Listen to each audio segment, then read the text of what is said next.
Welcome to Taking Stock. I'm Amanda Lang. Coming up on the show this week, a special focus on poverty in Canada, including recommendations from the National Advisory Council on Poverty to meaningfully reduce it in this country. And food, housing insecurity are topping the lists of low-income stressors. What can be done to help? Plus, breaking the cycle of poverty is key to a better future. We will look at one not-for-profit's efforts. That's all ahead. First, though, to help understand the problem itself, a look at poverty in Canada by the numbers. The feds calculate that from a high water mark of 14.5% of the population in 2015, poverty in Canada has fallen steadily to 10.3% in 2019. In 2020, it was 6.4%, but that 2020 drop was helped by billions in temporary pandemic aid.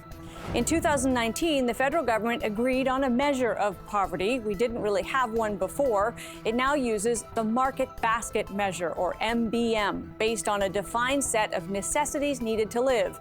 A family is considered low income if it doesn't have enough to buy things that include shelter, food, and basic necessities. Using 2019 numbers, that's 3.8 million Canadians living in poverty, about equally split between men and women. By numbers, the biggest group living in poverty are those with disabilities, 1.2 million Canadians, followed by immigrants and young people. In its most recent report, the Council recommended several things, including establishing an income floor above the poverty line, a living wage in all federal workplaces by 2030, better protection in the labor code for vulnerable work, and improving benefits like the disability benefit that are often below the poverty line.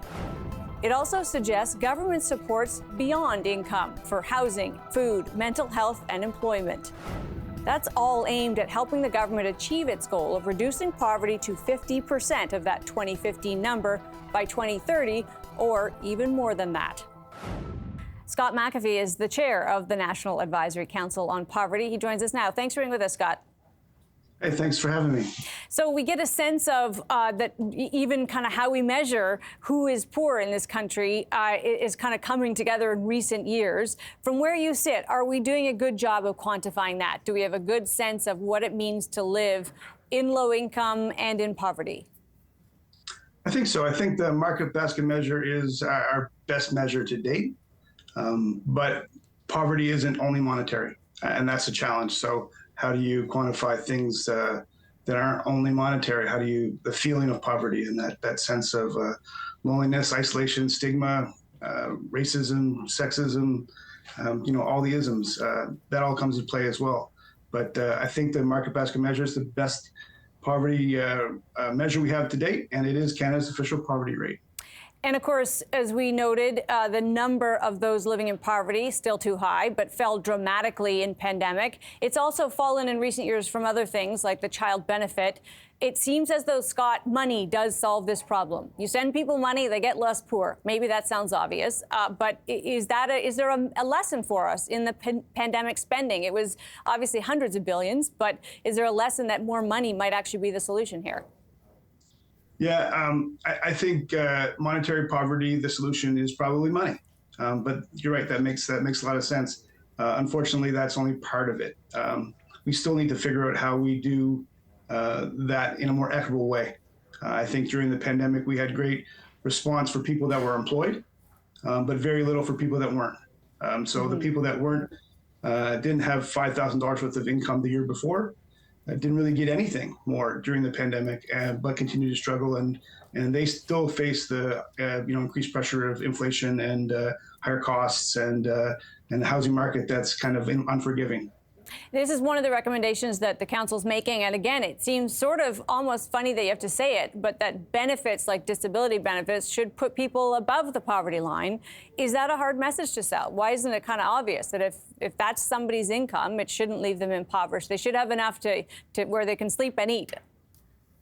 Yeah, and I think that's a big piece of it. So we recommended establishing an income floor through three means. So that's employment income, any federal provincial benefits, and or any new benefits, but that will at least bring you above that. But a combination of the three is probably most ideal, where you have some income from work, some income from the governments to build equity, and then also some other new benefits for those that still aren't finding equity within the economy.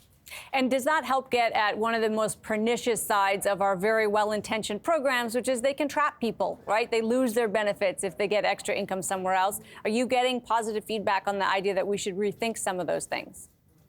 Well, I'm from the Maritimes, so you hear that you know, the anecdote of a rising tide raises all boats. Unfortunately, many of the groups we've left behind aren't in the boat. So they're just left treading water. So a rising tide just keeps it, makes it more difficult to keep your head above water. And so if we figure it out in a way that does no harm, then I think more money and more targeted income would be a great benefit.